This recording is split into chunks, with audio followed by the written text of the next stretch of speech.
처음엔 그 소음들이 조금 거슬렸지만 금세 무시할 수 있을 정도였다. 하교하는 아이들의 소리는 일정 시간이 지나자 멈추었고 앞집에서 들리던 아주머니들의 수다 소리도 잠시 건너온 손님들이 돌아가자 현관문이 닫히고 잠잠해졌다. 옆집과 윗집에서 들리는 생활소음들 역시 간헐적으로 들릴 뿐이었다.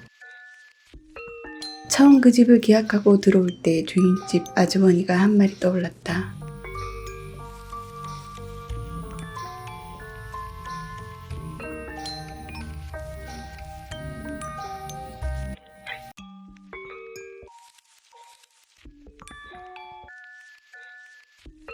그땐 그 말들을 무심히 흘려들었었다. 그런데 정말 2년이란 짧지도 길지도 않은 시간을 지냈음에도 그들을 보기는커녕 누군가 살고 있다는 것조차 의식하지 못할 정도로 조용했다. 주말에나 가끔 오전 내 한껏 게으름을 피우고 해가 중천에 뜨고서야 슬금슬금 집 밖을 나서다 누군가 마당에 널어놓은 빨래를 보며 자신 말고도 빙 둘러진 담장 안 2.5층 건물에 누군가 살고 있음을 알 수 있을 뿐이었다. 그렇게 제인은 어찌 보면 소음과는 조금 동떨어져 살아온 것이었다. 조용한 시골에 있는 본가는 말할 것도 없고 처음 독립이란 것을 하고 구한 자취방까지 한적하고 조용한 주택가에 있었던 덕에 자신도 모르게 타이든 자이든 위에 소음과는 거리를 두고 있었다. 그녀는 문득 자신이 그동안 내왔을 소음을 생각하다 늘상 켜놓은 TV를 보고 불이 나게 밖으로 나가 문 앞에 서서 소리를 들었다.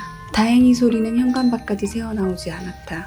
제이가 켜놓는 TV 볼륨은 항상 10에 맞춰져 있었다. 그 소리는 집중하지 않으면 화면에 나오는 내용이 무엇인지 무슨 대화를 하는지 모를 정도였고 그냥 딱 작은 방의 정막만 채울 정도였다. 그건 누군가를 의식해서 나온 게 아니었고 단지 너무 시끄러운 게 싫어 무의식으로 한 습관이었다. 이상하게도 일을 할 때보다 쉴 때의 시간은 왠지 더 빠르게 흐르는 것 같이 느껴진다.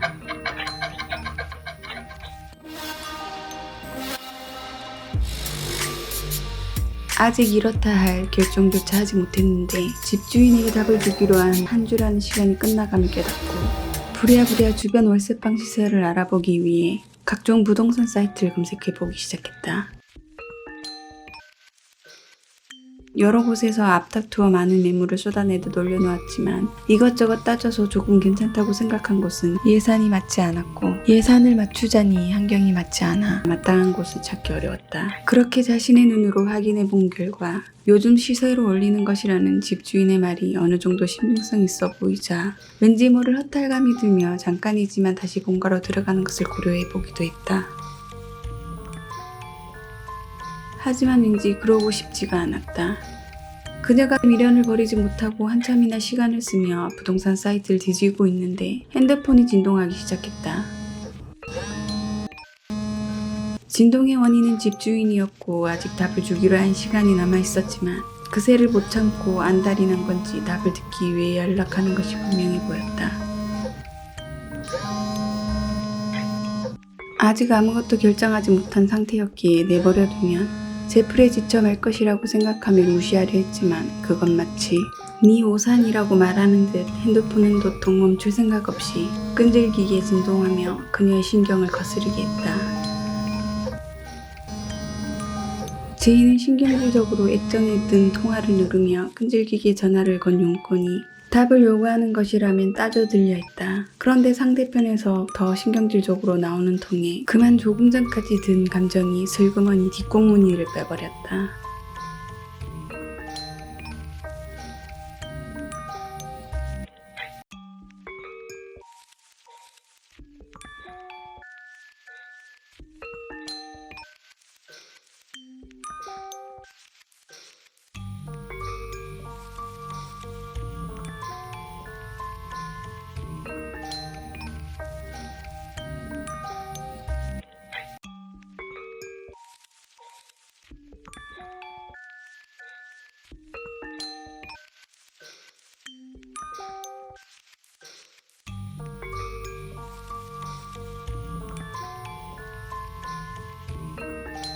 사회생활을 하며 멘탈이 강해진 건지 아니면 감정이 무뎌진 건지 집주인의 불평과 핀잔을 들으면서도 눈 하나 깜짝하지 않고 화면을 응시하며 손으로 마우스를 조작하여 열린 사이트의 페이지를 하나하나 유심히 보며 넘기고 있었다. 그리곤 입으론 습관처럼 입에 발린 사과를 건성으로 건넸다.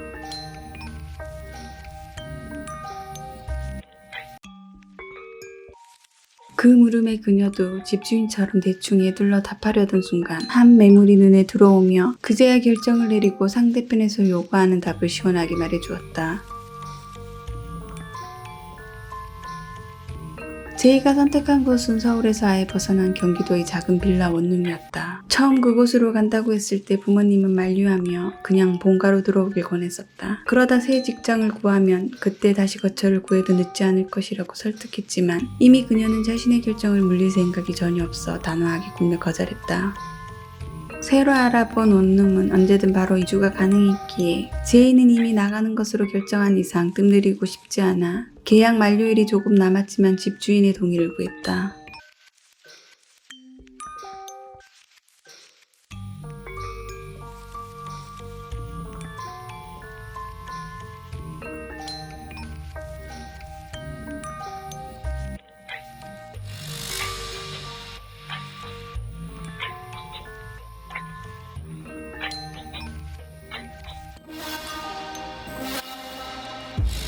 그녀는 이제 자신이 내뱉는 감사와 미안함에 대한 말들이 진심에서 나온 건지 아니면 단지 습관처럼 하는 거칠애인지 스스로도 알지 못할 정도가 된 것 같았다.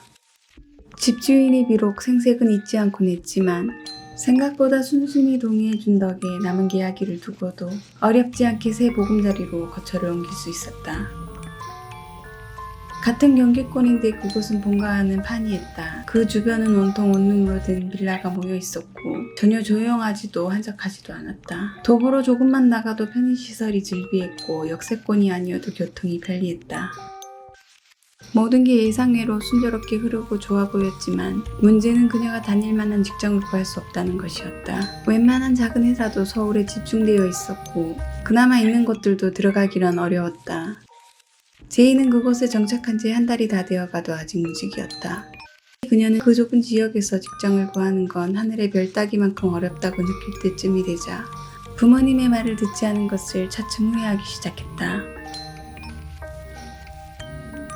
그렇게 모아둔 돈만 까먹으며 아까운 시간을 컴퓨터와 흘려보내고 있을 때 늘 보던 인터넷 개인 방송을 보다 예전에 편집자를 구하던 것이 떠올라 혹시나 하는 마음으로 편집자 구직 사이트를 검색해보았다. 그러자 생각보다 많은 게시물이 있었고 인터넷 방송뿐 아니라 다양한 곳에서 큰 조건이나 경력을 요구하지 않으면서도 편집자를 구하는 걸 볼 수 있었다. 그건 좀 생소하면서도 새로운 것이었고 정직원이나 안정적으로 꾸준히 수익을 주는 직장은 아니지만 자신의 역량만큼 수익을 낼 수 있는 일종의 단기로 할 수 있는 알바 같은 개념으로 생각하며 의외로 괜찮을 것 같았다. 사이트에 올라온 구인 게시물 중 눈에 들어오는 것을 클릭해 들어갔다. 본문에는 재택근무에 특출난 기술이나 경력 없이도 원하는 편집 툴로 편집만 요구하며 정해진 보수 외의 성과에 따라 추가 인센티브까지 지급한다고 되어 있었다. 그것이 좀 마음에 들었던 제이는 편집 툴은 평소 종종 쓰던 것이라 별 어려움은 없어 보이는 데다 새로운 경력도 쌓으며 경험도 해볼 수 있을 것 같아 고민하지 않고 바로 지원했다. 경력이 아예 전무할 뿐 아니라 동종 업무도 해본 적 없어 반신반의하며 지원을 하긴 했지만 큰 기대는 하지 않았다. 그런데 의외로 다음날 바로 답이 왔다.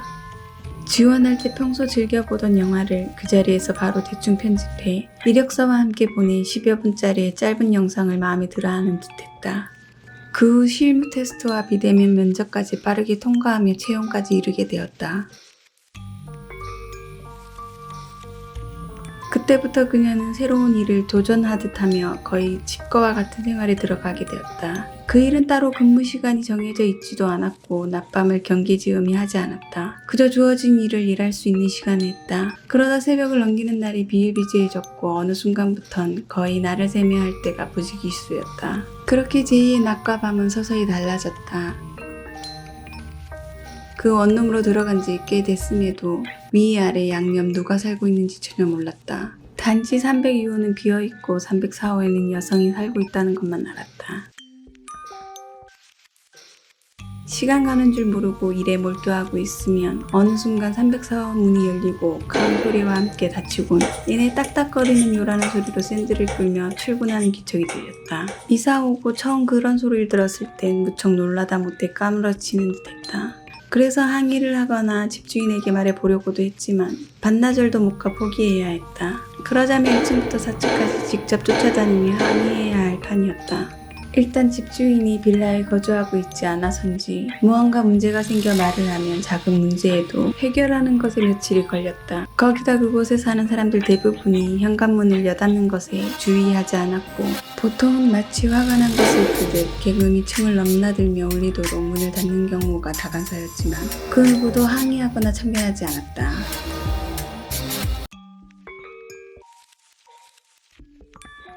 워낙에 소심한 제이는 누구도 나서지 않고 너도 나도 그러고 있는 상황에서 자신이라고 나서서 바꿀 수 있는 것이 아니라는 것을 알고 진작에 포기하며 그것에 그냥 수긍하며 적응하기로 했다. 그렇게 본의 아니게 옆집 여자의 존재와 그녀의 출퇴근 시간, 약간의 식습관을 반강제적으로 알게 되었다. 보통 직장인이 그렇듯 오전 7시가 넘으면 출근해 오후 7시가 넘어 퇴근했다. 그리고 주로 배달 음식으로 저녁을 해결했고 비대면으로 모든 걸 해결하는 요즘 세대와 달리 직접 대면하며 감사 인사를 건넸다.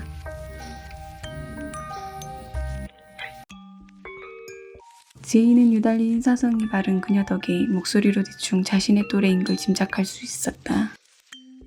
소음만으로 그녀를 판단했을 땐 매우 신경질적이고 예민한 성격일 것 같았지만 실제 음성을 들었을 땐 꽤나 밝고 쾌활한 성격인 걸 알 수 있었다. 제이는 밤을 지새울 때면 그녀가 출근하는 소리에 하던 일을 멈추고 잠자리에 들고 나며 왠지 모를 친근감이 들어 드나들 때면 혼잣말로 종종 인사를 건네곤 했다.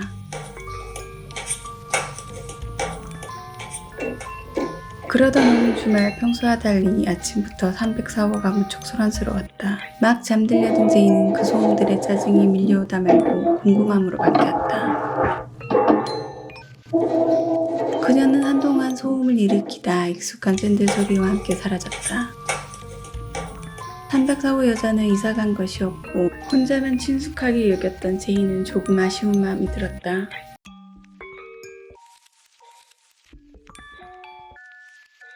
그리고 얼마 후 다늦은 저녁 유독 소란스러운 소음을 내며 내도록 비어있던 306호에 누군가 새로 입주했다. 제이는 바로 옆이라 더 크게 들리는 소음이 거슬렸지만 그것도 얼마 후면 사라질 것이라 믿고 신경 쓰지 않으려 무던히 애를 썼다. 하지만 그 소음은 도통 사라질 줄 몰랐다. 늦은 밤이 되어도 중년의 여성과 젊은 여성의 말소리는 끊임없이 이어지다 자정이 넘어서야 멈추었다. 예상컨대 입주자는 젊은 여성이고 중년의 여성은 그녀의 어머니로 보였다.